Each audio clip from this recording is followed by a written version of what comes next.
Well, I'm heading down to buy the winning tickets for the next Mega Millions lottery.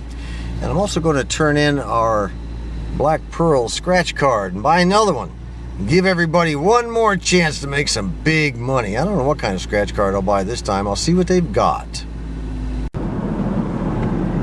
Well, this is where I always buy my lottery tickets, at this Exxon station. I also get my gas here.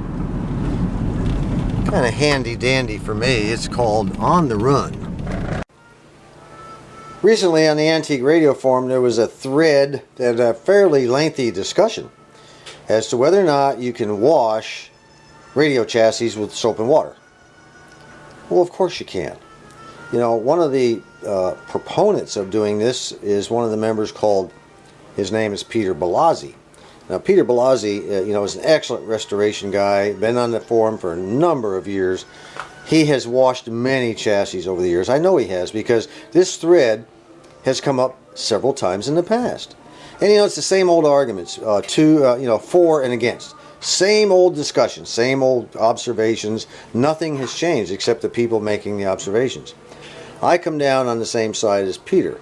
Yes, you can wash these things. Washing radios, entire radios, military even, is nothing new. It goes back to the 70s. They had these huge stainless steel spray things that looked like a little dishwasher. They'd slide it in one end, spray it for 20-30 minutes. You can set the time, and then remove it. And they use soap too. Then they would rinse it and take it out of the stainless steel square washer, and then put it in a large stainless steel drying oven for 24 to 48 hours, and it would dry the entire thing.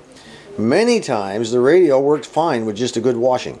Didn't have to do any alignment. Everything checked out perfectly, and they'd put it right back out, and out in the aircraft it would go. So no, it's nothing new. It's been going on for years, people. Trust me on this. Anyway, this one here I'm going to go ahead and put in. You have to take certain precautions, of course. You want to remove a power transistor, a power transformer if you have it. Don't put your power transformer in there. Take it off the chassis. Take off your speaker and your audio output transformer and your field coil. Get that off there. The rest is pretty much, washable. I'm not even going to take off these two IF cans. It doesn't matter. They'll dry out. I'm going to have to open the cans up anyway later. So, and be careful. Now I'm washing it with the antenna coil there. And the down there at the bottom right there is the local oscillator coil. And I'm going to leave the pots in. Everything. You bet. Let's see what happens. What's the worst that can happen? The radio doesn't work when I get done? It doesn't work now. Here's our new lottery ticket. Big money. I don't know. I just waved my hand over all those tickets, and this one seemed to tingle my fingers the most. So I went ahead and got it. Hey, we can win up to 125 grand. And I also have all my Mega Millions lottery tickets here. The people here know, by the way, that I have a standing policy. If I hit the Mega Millions for any amount, 1 million of it goes to the person who sold me the ticket. They like me here.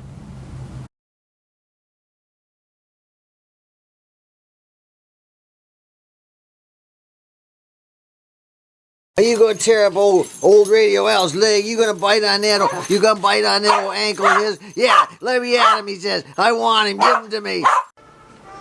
Now, I pretty much gutted all the wiring and all the components out of the bottom of this thing because they were in such terrible, terrible shape. All the rest of this wiring is going to have to go too. It's that real crumbly stuff. I left it in there so I know exactly where the wires go on the local oscillator and up to the antenna. The antenna coil. Loretta Young. Remember this show, guys, all you old timers? A friend of ours, Marion Thompson, was called for jury duty a few months. I remember watching this show every week. Loretta Young. Was a fascinating world.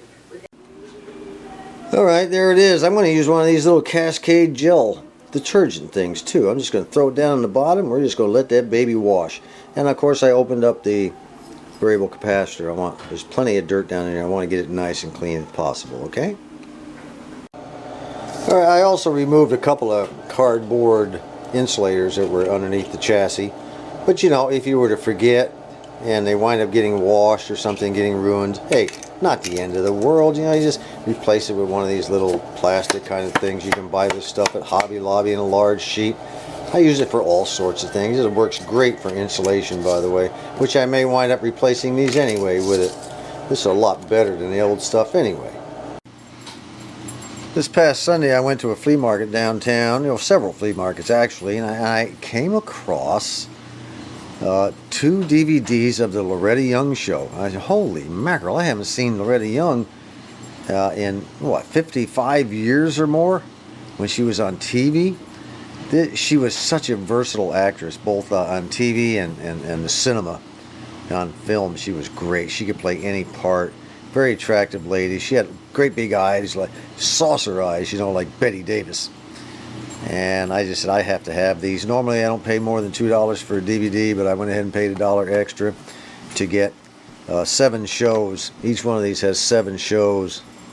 And she was just stunning. Just a terrific actress. If you ever get a chance to pick up a DVD, it would behoove you to do so, just to see the kind of actress she was. She was just terrific, you know. Alright, we're getting ready to scratch here. Now, according to this card, it says if we get, I have to, you know, scratch these winning numbers up here. And then if we get a money bag, we get apparently double the amount. Or if we get a stack of bills, we get to win everything on the card.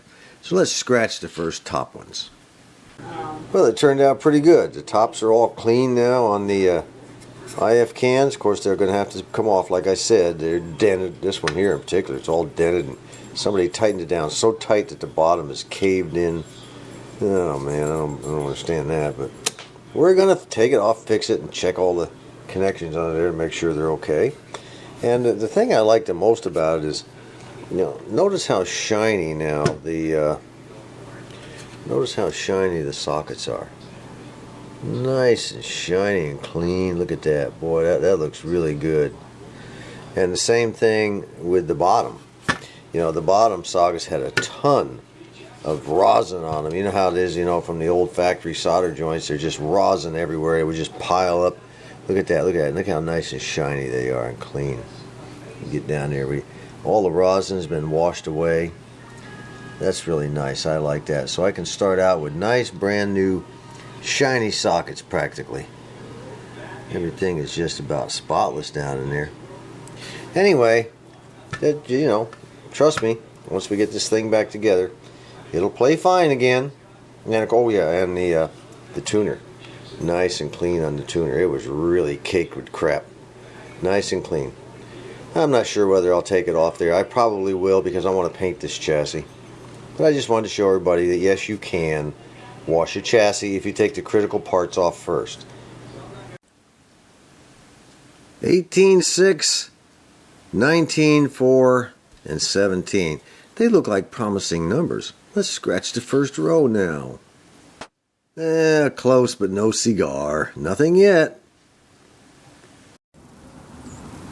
Old Mac is out here trying to earn another snacky. Whenever he goes to the bathroom out here and we bring him back in, we give him a little snacky treat. He likes that, but he's getting to be a pretty tricky little feller. He'll come out and maybe take a little squirt and head back in the house trying to get a snacky with that, and that doesn't work. I'm on to him. Anyway, Al, you have been saved by the polar vortex. He was going to head up to Missouri, nibble on your ankle, but at the last second he elected to go to the groomer instead. He said it was just too cold to be heading out this time of year. He'll catch you in the spring. Well, we're still in the losing bracket. 1, 3, 14, 20, and 7 does not match up to anything. Last row coming up. The box is out of the shed and in the corner on the deck. Unfortunately, it's too cold still. And matter of fact, it's sleeting right now. You can hear the sleet ticking away out here.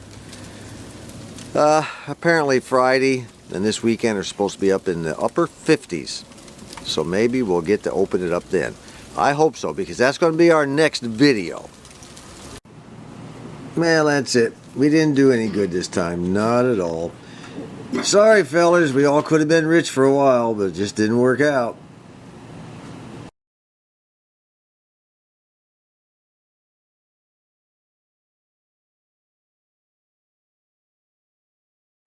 Joe, earn 1.